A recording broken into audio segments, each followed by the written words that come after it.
Hello, fellow collectors. Waxtopia here. Thanks for checking out my new YouTube channel. It's been something I've been planning to do for a while, but just been busy and putting it off. And it's actually inspired by a fellow YouTuber and a Twitter friend, Those Back Pages. If you haven't checked out his channel, you should. He had made a post recently about the importance of creating content, and if you haven't seen that post, I highly suggest you go check it out. But it really hit home with me, and kind of gave me the kick in the pants that I needed to finally get around to getting some videos made. So it's been a couple weeks since the National, but figured might as well start off with a recap. I was lucky enough to attend the National Sports Collectors Convention for my third time. I've been to Chicago every time that I've gone, but it's a great experience to not only just to look at cards that you're never going to see any other time, but just to meet other people, fellow collectors that have the same interests. And it's really more about the relationships for me, because I've made so many friends over the years. Get to meet people that you haven't met in person from Twitter and other social media platforms. And really, I mean, you can go to a show anytime, but it's really about all the people that come together every year, and it's something special that everyone should experience once. I really recommend it. So without getting too long-winded, I'd like to share some of the acquisitions I made from my trip to Chicago here recently. And start off with some of the swag that I got. For the first time, I decided to do the VIP pass, which I hadn't done before, but it's nice to have early access to the show, which that gives you like a half-hour early access, I think, every morning. And it also comes with a bag of free stuff, which one of the oddest ones that I noticed was a free box cutter, which seems kind of dangerous at a big public show, but it's kind of cool. A Panini box cutter for opening all your wax, which segues nicely. Speaking of knives, I don't really need a knife because I've got a donk. Luka Doncic. This is the VIP pass. You get to get access to the show every day, and every one is different with a different card on it. And I kind of got one of the cool ones with Luka Doncic on it. So that was kind of neat. And for those of you that don't know, I'm a big George Brett collector. So one of the things I'm always looking for is Bretts that I don't have already. And within about 5 minutes of going to the show, I found one of these at one of the first tables, which is a 1978 Kellogg's 3D, which they're really cool if you haven't seen them in person. And it was one I needed for my collection. I got it for $8 instead of 10, so I was happy with that.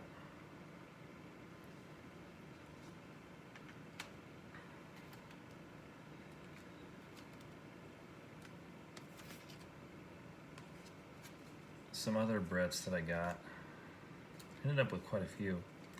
Some of them I found myself, others I was lucky enough to get from other collectors that there's too many to even name all of them. I don't want to leave anybody out. But one of the coolest ones was I picked up the 76, which is a really tough card. Hopefully you can see that without the glare. It was in really good shape, and I got this for $10. I mean, the centering's off and there's some chipping, but for $10, this card is it's really skyrocketed in value. And George Brett is kind of an expensive guy to collect in general, but for that nice of a card, I couldn't pass it up. So I was happy with that. I'm also a big fan of the oddball cards. Another one I found was a 91 Jimmy Dean sausage. So those are cool, and I like the lithograph, or whatever you would call that, the facsimile, I guess is what you would call it, the facsimile autograph on the back. Not lithograph. Sorry, it's late.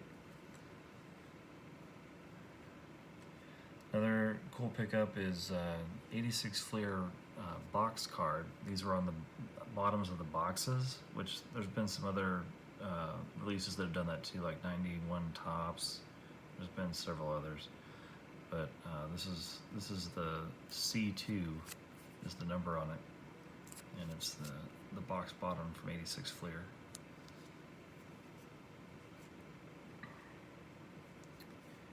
Got a couple more serial cards. I got this one from the first release from '84, which was nice. And one of the other ones I was missing was a '90 Post serial, and that's got the facsimile autograph on the back also.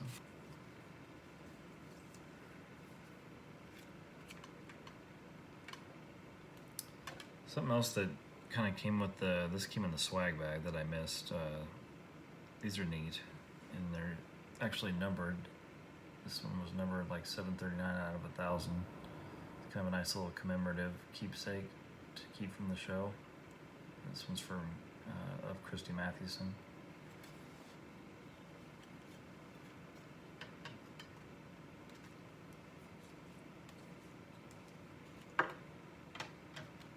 This is a cool card of the Brett Brothers, and this was given to me by a friend. And if you got it for $1, that was a steal, because this one's in pretty good shape too.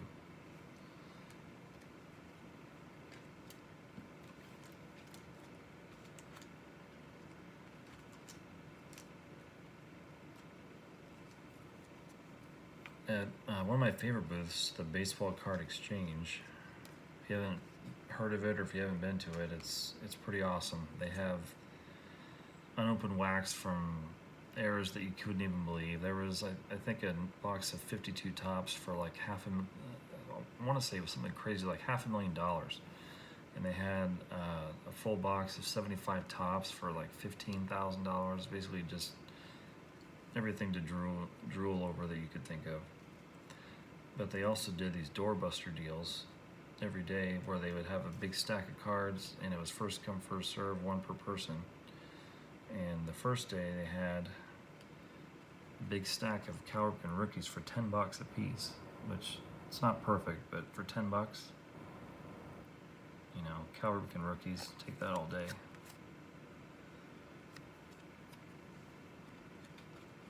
Another one I grabbed was a $1 Pedro Martinez Upper Deck rookie card. It's $1. It's Pedro Martinez. It's a Hall of Famer. You can't beat that.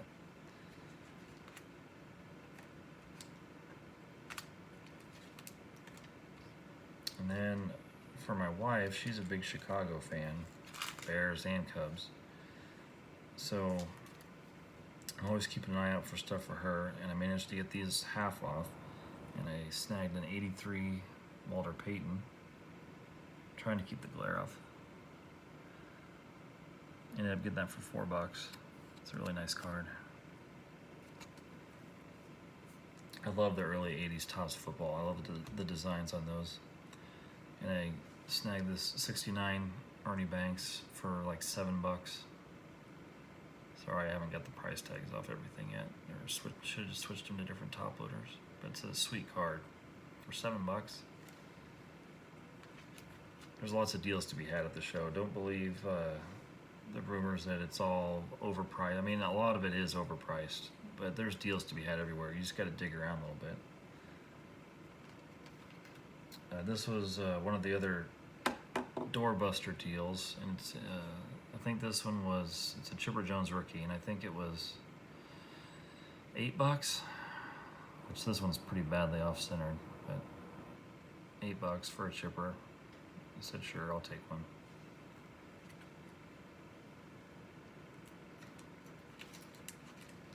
Then I'm a sucker for wax, as many of you know. So there was another booth that had just random packs of different things, and they had cello packs of 85 tops for $3. Should have bought more, but I had to have at least one of those. 85 tops is getting really hard to come by. Like in boxes, good luck even finding them. They go for over $300. So $3 for a pack, that was a good deal.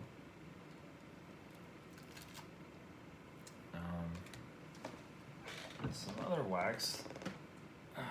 One of my favorite sets is 91 tops. So last year they did the original heavy cardstock. It's also last year they had gum in packs other than Heritage, and it's a really nice, clean design. I like it a lot. Got a box of it at Baseball Card Exchange for like 22 bucks, and this is certified to be from a sealed case.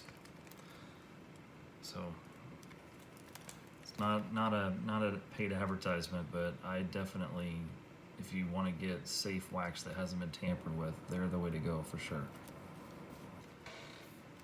And this is the second box I've got from them, so I'm gonna have to rip one of these days. That could be for a different video.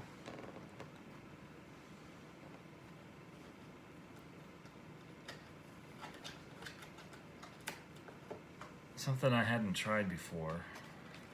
TriStar is a company that makes just various different autographed memorabilia, baseballs, jerseys, just lots of different autographed merchandise. And they had a promotion going on this year where if you bought anything of theirs, basically any product sealed, bring it to their booth, they would give you a redemption, which is basically like a bag with random stuff in it. Some people had like 8x10 autographs and all different things you could get. So I'd never bought an autographed baseball before, so thought it'd be something fun to try. So I picked up a box of this Game Changers, which is all different players you could get. They're Mickey Mantle's, Ted Williams, Acuna's in there, Mariano Rivera, Vlad Guerrero, Mookie Betts, just lots of different players. So it was worth a shot. And I already opened it, but kind of comes in this cool foil bag.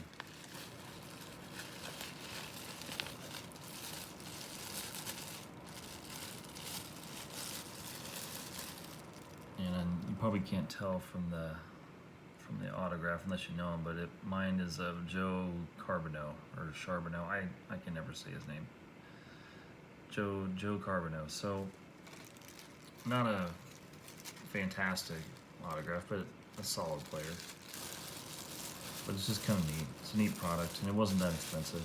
It's fairly reasonable. I think they were going for was it $50 or $60, somewhere around there. So then, since I bought that, I took it to their booth for the redemption, and mine was not a great prize, but it was okay. I ended up getting one of these, the Pack Chase, which you've probably seen at Walmart's or Target's. You see them at Walmart's quite a bit, where it's basically just a bunch of junk wax packs, but they're really fun to open. And there was one night where I was hanging out with a bunch of guys from the show, and it's kind of fun just to sit around and open packs of like 90 Upper Deck, 91 Upper Deck. There's score packs in there. Didn't get anything crazy, but it's just fun to open junk wax.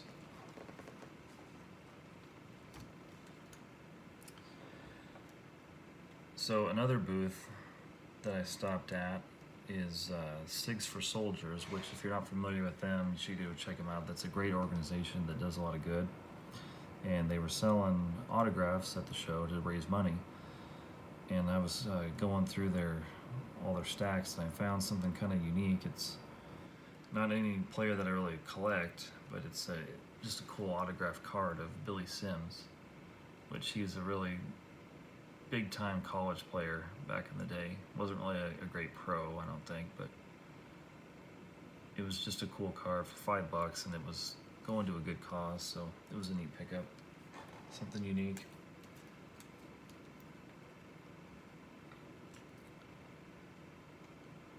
So then, sorry, I missed another one.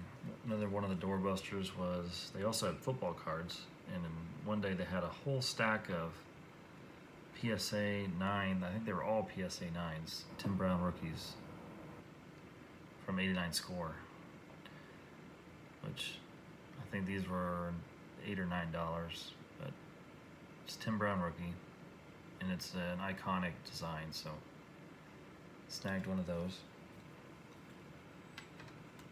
And another redemption program was through Upper Deck. If you bought, like, I don't remember how many, 4 or 5 packs of Goodwin Champions, you could get a redemption pack.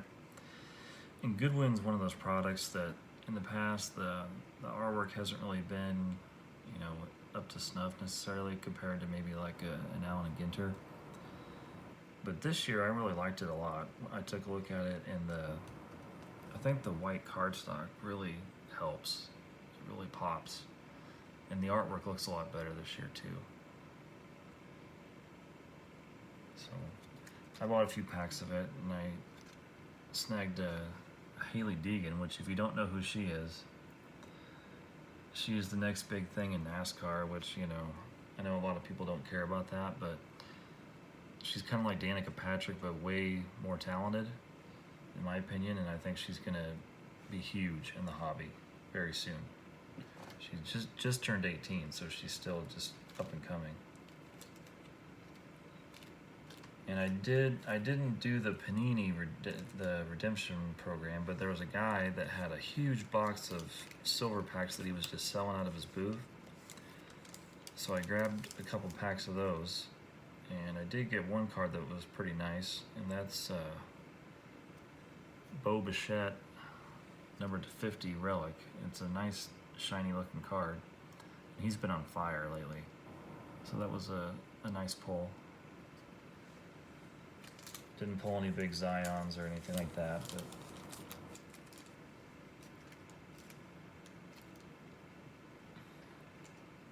and then for my George Brett collection, I had three items on my list that were like must-haves that I was looking for in the show. One of them was a 91 Desert Storm Brett, which I checked every booth. There wasn't a single one in the show. The other one was a 91 Donruss Elite George Brett, which I also checked every booth to no avail. Came up empty-handed.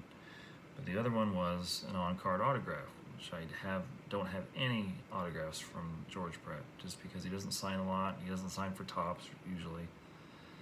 So they're tough to come by, and they're not cheap. So the very last booth I looked at in the show, I was about ready to give up and go home. In the very last booth, I found this card, which is an America's Pastime. It's a Panini one, but it's on card, and it's a nice looking card. And it was numbered 75, which, whatever. It was $50 for a Brett auto on card. That's a good price. So I was really happy about that. And last but not least, or actually saved the best for last,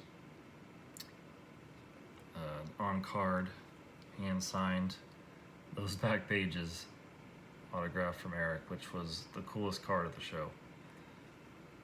I was lucky enough to get one of these,